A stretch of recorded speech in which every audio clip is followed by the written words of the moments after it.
తలంపులు రాయడానికి వారికి కారణకర్త అయినందుకు ఈ పుస్తకం భూమి మీదకి వచ్చింది.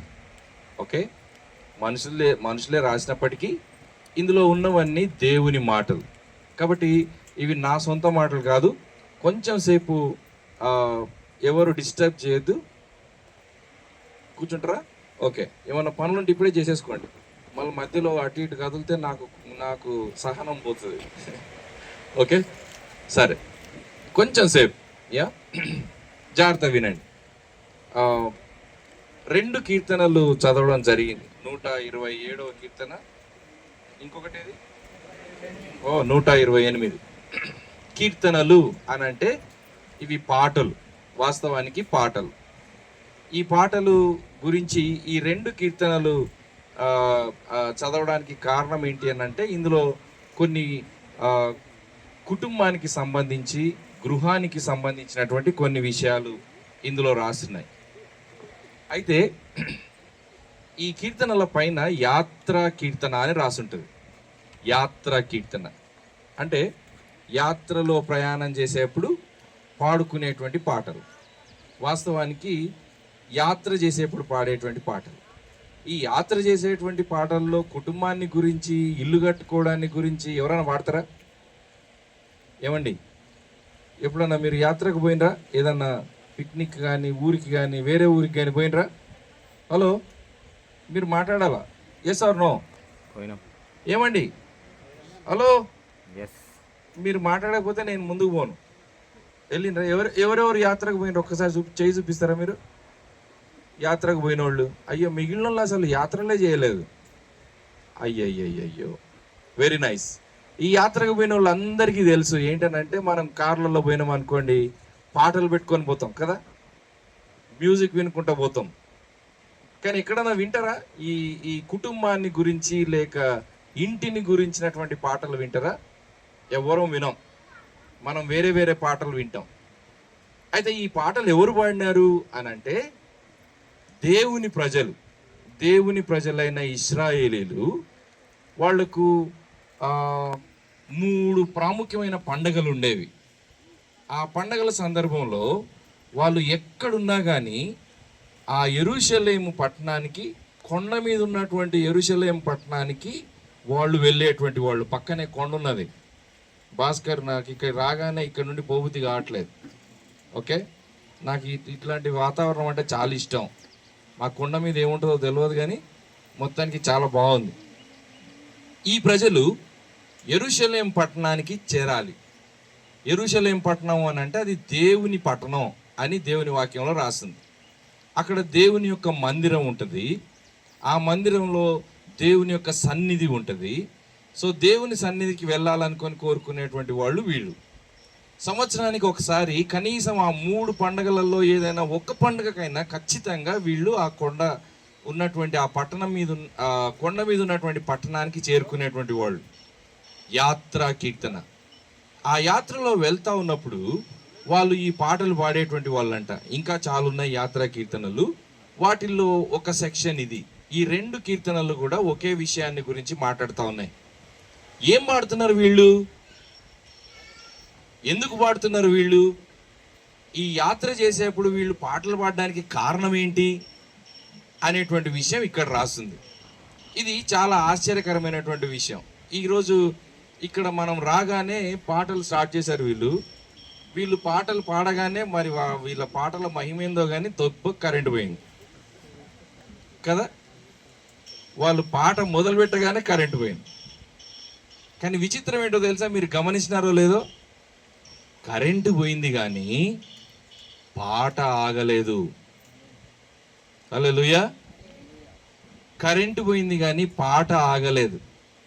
పాట పాడుతూ ఉంటే అక్కడ అందరం కూర్చొని అందరం పాట ఎత్తుకున్నాము. కరెంటు ఉన్నప్పుడు ఆయన ఒక్కడే పాడుతూ ఉండే. కరెంటు పోగానే అందరం పాట ఎత్తుకున్నాం. మీకు ఒక విషయం చెప్పనా? క్రైస్తవ కుటుంబం, నిజ దేవుణ్ణి తెలుసుకున్నటువంటి వారి కుటుంబంలో జరిగే సంఘటన ఇది.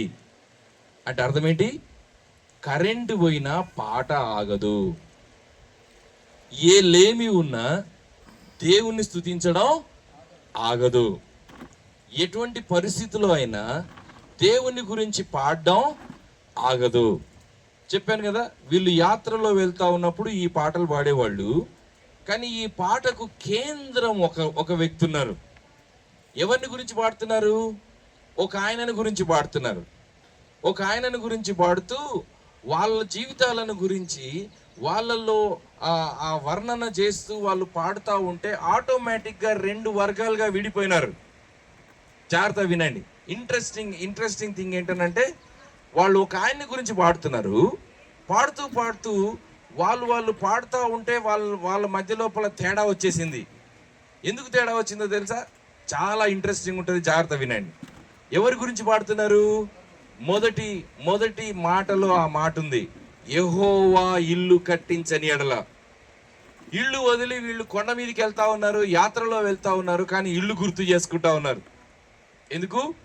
వాళ్ళు వెళ్తా ఉన్నప్పుడు లోయల గుండా వెళ్ళేవాళ్ళు, ఈ భయంకరమైనటువంటి అడవుల గుండా వెళ్ళేవాళ్ళు, లోయల్లో క్రూర మృగములు అవన్నీ దాటుకుంటూ వెళ్ళేవాళ్ళు, దొంగలు దోచుకునే వాళ్ళు, వాళ్ళ యొక్క భయం, వాళ్ళ చుట్టూ ఆ భయాలు ఉన్నప్పుడు రాత్రింబగళ్ళు నడుచుకుంటూ ప్రయాణం చేస్తూ ఆ పట్టణానికి చేరుకుంటా ఉన్నప్పుడు వాళ్ళకు ఈ విషయాలు గుర్తొచ్చినాయి. మొదటి విషయం ఏమని గుర్తొచ్చింది తెలుసా? మేము అక్కడ అంటే మా ఊర్లలో ఇండ్లు కట్టుకొని ఉంటాం కదా, ఇండ్లు కట్టుకొని మేము భద్రంగా ఉంటున్నాం అనుకుంటున్నాం కదా, కానీ బయటకు వచ్చినాక అర్థమైంది ఏంటో తెలుసా? ఇల్లు దాటి బయటికి వెళ్ళిన తర్వాత ఇంటి యొక్క విలువ అర్థమైంది. ఏంటి ఇంటి యొక్క విలువ? ఈ ఇల్లు యెహోవా కట్టించని ఎడల అది వ్యర్థం. ఇల్లు యెహోవా కట్టించని ఎడల అది వ్యర్థం. రెండు రకాలుగా విడిపోయారని చెప్పాను కదా. ఒకటి, ఆయనను గురించి పాడుతూ ఉన్నారు. ఎవరు? ఇల్లు కట్టించినటువంటి దేవుణ్ణి గురించి పాడుతూ ఉన్నారు. ఇంతసేపు మనం పాటలు పాడుకున్నాం ఆయన్ని గురించే. ఎందుకు? ఇక్కడ ఆయన్ని గురించి పాడుతూ ఉన్నప్పుడు, దేవుణ్ణి తలుచుకుంటా ఉన్నప్పుడు ఆటోమేటిక్గా 2 గుంపులుగా విడిపోయారంట. ఇక్కడ ఉన్నటువంటి వాళ్ళు కూడా, ఇక్కడ ఉన్నటువంటి మనం కూడా 2 గుంపులుగా విడిపోతాం. ఇప్పుడు నేను చెప్పిన తర్వాత అర్థమవుతుంది. ఇక్కడ కొన్ని మాటలు రిపీట్ చేస్తారు. ఇప్పుడు ఒక తండ్రి వాళ్ళ కుమారుడిని పిలిచి ఒక మాట పదే చెప్పినాడు అనుకోండి, ఒక 3 సార్లు చెప్పినాడు అనుకోండి. ఆ 3వ సారి చెప్పిన తర్వాత కూడా వినకపోతే ఏమంటాడు సార్? మీరు ఆనంద్ సార్ ఏమంటారు? 3 సార్లు చెప్పినాక కూడా వినకపోతే ఏమంటారు? అరే ఎన్నిసార్లు చెప్పాలరా నీకు అంటారు. అంతేనా? అంటే అర్థం ఏంటిది? 3 సార్లు చెప్పినారని అంటే చాలా ప్రాముఖ్యమైనది అన్నమాట. ఈ 2 కీర్తనలలో కూడా కొన్ని మాటలు తిరిగి చెప్తా ఉన్నారు. ఏమో మాటలు తెలుసా? ఇక్కడ చూడండి. ఇక్కడ ఒక మాట 3 సార్లు రిపీట్ అయింది. మొదటి కీర్తనలో 127వ కీర్తనలో ఒక మాట 3 సార్లు రిపీట్ అయింది. మళ్ళీ ఈ 2 కీర్తనలో ఇంకొక మాట మళ్ళీ 3 సార్లు రిపీట్ అయింది. అది 2 గుంపులుగా వీళ్ళని విడగొట్టేసింది. ఏంటి తెలుసా? ఒకటి, వ్యర్థం అనే మాట 3 సార్లు చెప్తారు. ఇక్కడ చదువుతాను. దాని కట్టువారి ప్రయాసము వ్యర్థమే, దాని కావలి కాయవారు మేలుకొని ఉండుట వ్యర్థమే, మీరు వేకువనే లేచి చాలా రాత్రి అయిన తర్వాత పండుకొనుచు కష్టార్జితమైన ఆహారము తినుచు నుండుట వ్యర్థమే. అంటే అర్థమేంటో తెలుసా? కొందరు జీవితంలో వ్యర్థంగా ప్రయాసపడుతున్నారు. కొందరు జీవితంలో వ్యర్థంగా ప్రయాసపడుతున్నారు. సంపాదిస్తున్నారు. ఇండ్లు కడుతున్నారు. కుటుంబం పెరుగుతా ఉంది. పిల్లలను కంటా ఉన్నారు.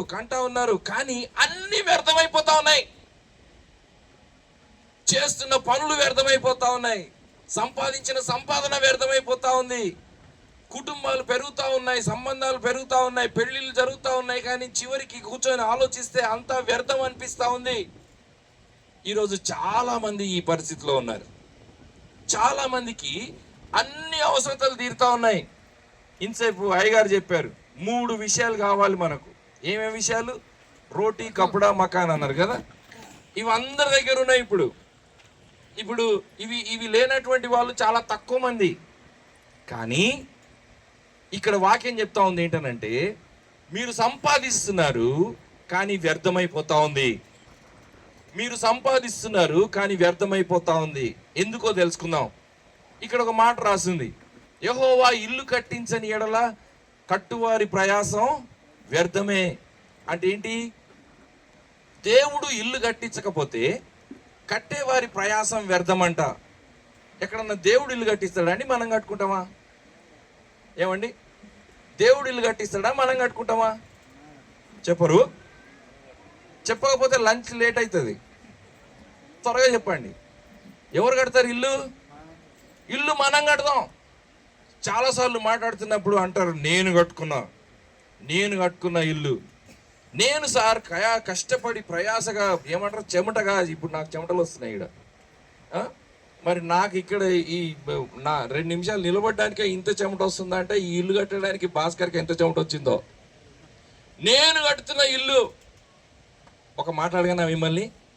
భాస్కర్ని అడుగుతా, భాస్కర్, ఈ ఇల్లు కట్టడానికి ఎంత సిమెంట్ పట్టింది భాస్కర్? ఎన్ని బస్తాలు? 150 బస్తాలు. ఒక మాట, ఈ 150 బస్తాలలో జాగ్రత్త వినండి, 150 బస్తాలలో ఒక స్పూనెడు సిమెంట్ను నువ్వు తయారు చేయగలవా? ఏం సార్, స్పూనెడు సిమెంట్ను నువ్వు తయారు చేయగలవా? చుట్టంతా బండలు కావాలి. ఆ బండల్లో ఒక 1/4 కిలో అంత బరువున్న బండను నువ్వు తయారు చేయగలవా?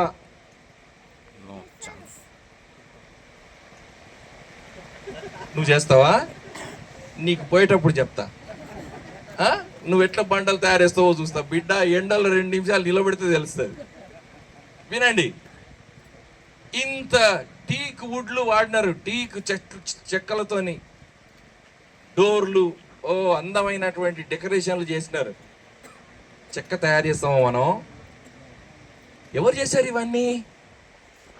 సిమెంట్ ఎక్కడి నుండి వచ్చింది? ఏమండి, సిమెంట్ ఎక్కడి నుండి వచ్చింది? ఈ బండలు ఎక్కడి నుండి వచ్చినాయి? ఈ చెక్కలు ఎక్కడి నుండి వచ్చినాయి? ఇవేవి కూడా నువ్వు చేసినవి కావు. నువ్వు అప్పు తెచ్చుకుంటున్నావు అంతే. ఇంతసేపు అప్పుల గురించి పాట పాడారు అయ్యగారు. నువ్వు అప్పు తెచ్చుకుంటున్నావు, ఇది నీ సొంత శక్తి కాదు. వినండి, ఒకవేళ నువ్వు నా ప్రయాసతోని నేను ఇల్లు కట్టుకుంటా ఉన్నాను అని అంటే, నీ అంత వ్యర్థుడు ఇంకొకడు లేడు. నా అంత వ్యర్థుడు ఇంకొకడు లేడు. నా సొంత శక్తి చేత నేను సంపాదించుకుంటున్నాను అనుకునేటువంటి వాడి అంత వ్యర్థుడు ఇంకొకడు లేడు. కాబట్టి ఎటు తిరగాలి? వీటన్నిటికీ సృష్టికర్త వైపు తిరగాలి. అది జ్ఞానయుక్తమైనటువంటి పని. అందుకే వీళ్ళు ఆ ఇల్లు వదిలి, వాళ్ళ ఊర్లు వదిలి, ఈ లోయల గుండా, అడవుల గుండా ఆ యెరూషలేం పట్టణానికి వెళ్తా ఉన్నప్పుడు వాళ్ళకి అర్థమైంది, ఇవన్నీ ఎక్కడి నుండి వచ్చినాయి?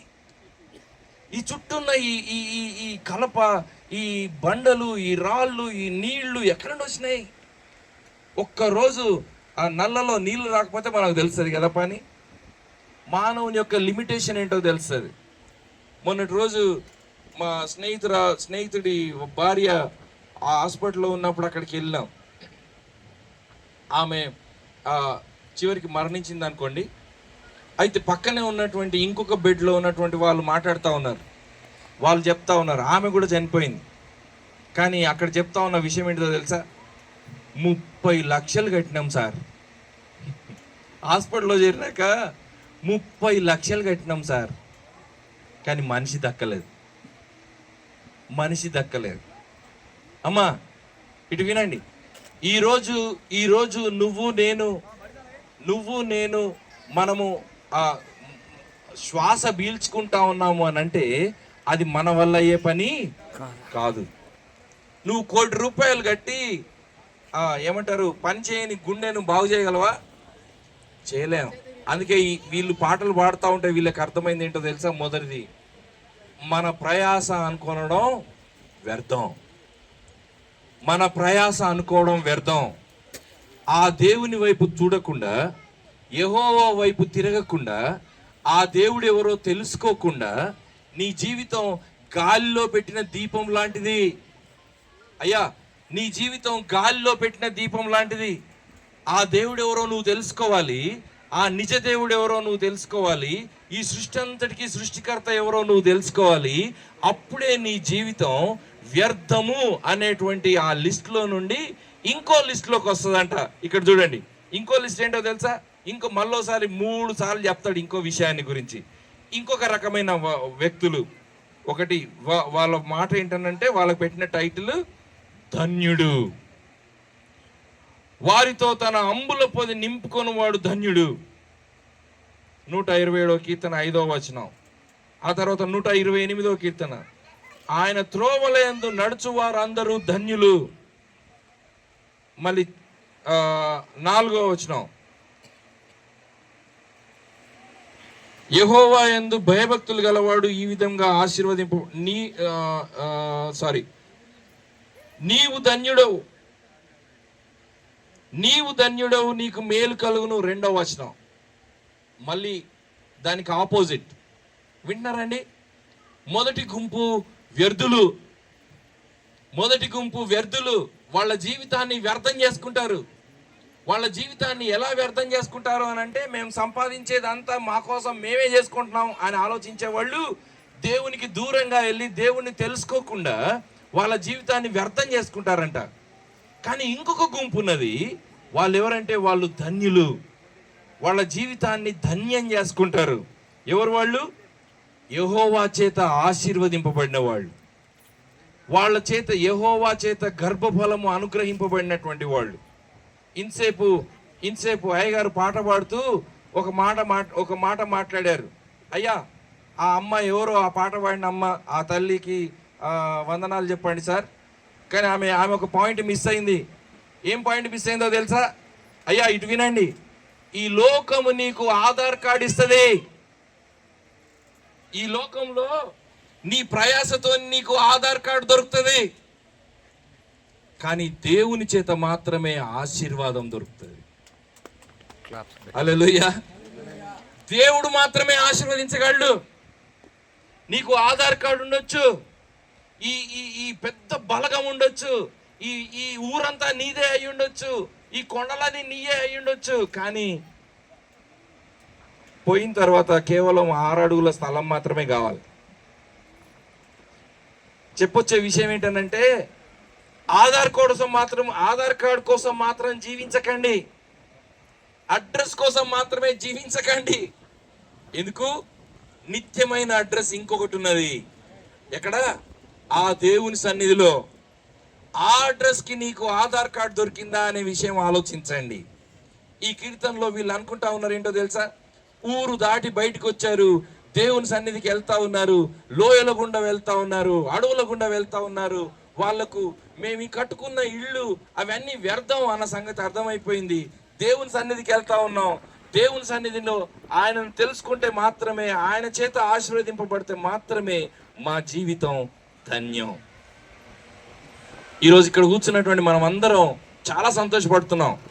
దేవుడు భాస్కర్కి, వనజకి, వాళ్ళ కుటుంబానికి ఇచ్చినటువంటి గృహాన్ని చూస్తూ, వాళ్ళకి ఇచ్చినటువంటి ఇంకొక గొప్ప విషయం ఏంటనంటే ధన్యత. ఏం ధన్యత? ఆ దేవుణ్ణి తెలుసుకునే ధన్యత. అది ఎక్కువ వస్తుంది. ఆ దేవుణ్ణి తెలుసుకునే ధన్యత, ఆ దేవుణ్ణి తెలుసుకునే ధన్యత, ఆ దేవుని చేత ఆశీర్వదింపబడే ధన్యత. ఈరోజు మనల్ని మనం అడుక్కుందాం, నీకు ఆ ధన్యత ఉందా? లేక నా జీవితంలో అంతా వ్యర్థమైపోతుంది సార్, ఏది సంపాదించినా శాంతి లేదు, సమాధానం లేదు, మా కుటుంబంలో కలహాలు, ఎక్కడ చూసినా తగాదాలు, డబ్బు బాగుంది, మాకు కావలసినంత డబ్బు ఉన్నది, కానీ మనసులో శాంతి లేదు. 3,000 కోట్ల రూపాయలకు అధిపతి ఒక ఆయన, కాఫీ డే అనే కంపెనీ అధిపతి. 5 సంవత్సరాల క్రితం జరిగిన సంఘటన. బెంగళూరులో ఉంటాడు. కాఫీ డే అనే కంపెనీ భారతదేశం అంతా ఆ కాఫీ డే అని మనకు కనబడతాయి బయట. వాళ్ళు ఆ వ్యాపారం అంతటికి అధిపతి ఆయన. 3,000 కోట్లు ఆయన యొక్క ఆస్తి. ఒక రోజు పొద్దున బెంగళూరు బయట ఒక చెరువులో శవమై తేలాడు. ఆత్మహత్య చేసుకున్నాడు. ఎందుకో తెలుసా? నీ డబ్బు నిన్ను రక్షించదు, నీ డబ్బు నీకు ఆశీర్వాదం తీసుకురాదు, నీ బంగ్లా నీకు ఆశీర్వాదం తీసుకురాదు, నీ ఆధార్ కార్డు నీకు ఆశీర్వాదం తీసుకురాదు. కేవలం దేవుడు మాత్రమే. ఒకడే ఒక దేవుడు ఉన్నాడు. ఆయన ఈ సృష్టిని అంతటినీ కలగజేసినటువంటి వాడు. ఆయన చెప్పే విషయం ఏంటనంటే, ఎలా జీవిస్తావు? వ్యర్థుడిగానా లేక ధన్యుడిగానా? నువ్వు వ్యర్థుడిగా జీవించాలనుకుంటున్నావా లేక ధన్యుడిగా జీవించాలనుకుంటున్నావా? నీ జీవితం వ్యర్థమైపోవడం నీకు ఇష్టమా లేక ధన్యమైపోవడం నీకు ఇష్టమా? నీ కుటుంబం వ్యర్థమైపోవడం నీకు ఇష్టమా లేక ధన్యమైపోవడం నీకు ఇష్టమా?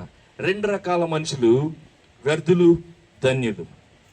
ఈరోజు భాస్కర్ కుటుంబం ఆశీర్వదింపబడిన విధానాన్ని బట్టి దేవునికి వందనాలు చెల్లిస్తూ ఉన్నాం. వారి పిల్లలను దేవుడు ఆశీర్వదించిన విధానాన్ని బట్టి దేవునికి వందనాలు. వాళ్ళ బాబుకి కాలేజీలో సీట్ వచ్చిన విధానం వింటా ఉంటే అసలు సాక్ష్యం చెప్తారేమో అనుకున్నా. చెప్తారా ఇప్పుడు?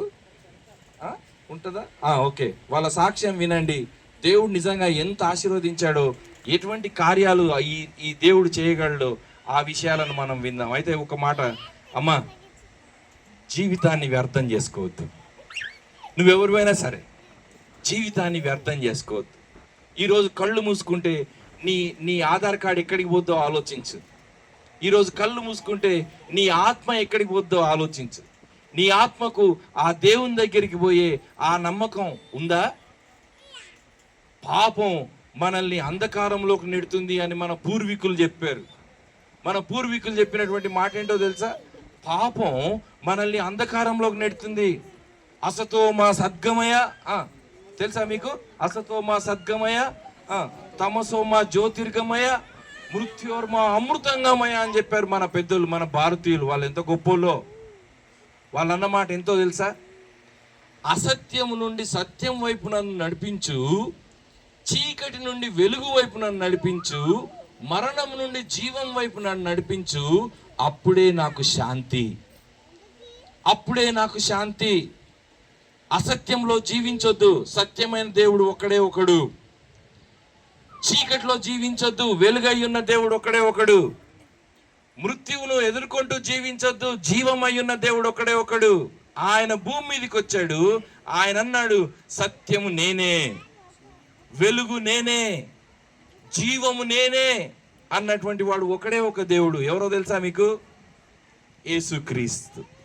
ఆయన అన్నాడు, నేనే సత్యం, నేనే జీవం, నేనే వెలుగు అని చెప్పినటువంటి దేవుడు ఒకడే ఒకడు. ఆయన అంటున్నాడు, రండి మీ జీవితాన్ని ధన్యం చేసుకోండి. పాపం అడ్డొస్తా ఉందా? అందుకోసమే నేను భూమి మీదకి వచ్చాను అన్నాడు ఆయన. ఆయన అన్నాడు, అనేకులకు ప్రతిగా క్రయధనంగా నా ప్రాణం అర్పించడానికి నేను వచ్చానన్నాడు. మన కోసం ఆ సిలువ మీద మరణించాడు, తిరిగి లేచాడు, రక్తం గార్చాడు. ఆయన నీ కోసం నా కోసం మన శిక్షను భరించి ఆయన చనిపోయి తిరిగి లేచాడు. భూమి మీద మరణము జయించి తిరిగి లేచింది ఈయన ఒక్కడే. అందుకే చాలా ఖచ్చితంగా నమ్ముతా ఉన్నాం, ఒక్కడే దేవుడు, నిన్ను ప్రేమించిన దేవుడు ఒక్కడే, నీ జీవితాన్ని ధన్యం చేసే దేవుడు ఒక్కడే. ఆయనే భూమి మీదకి వచ్చాడు, ఆయన మరణించి తిరిగి లేచాడు, మన పాపాన్ని మోసి ఆయన నిన్ను నన్ను ధన్యం చేయాలని ఇష్టపడతా ఉన్నాడు. రండి చిన్న ప్రార్థన చేసుకుందాం.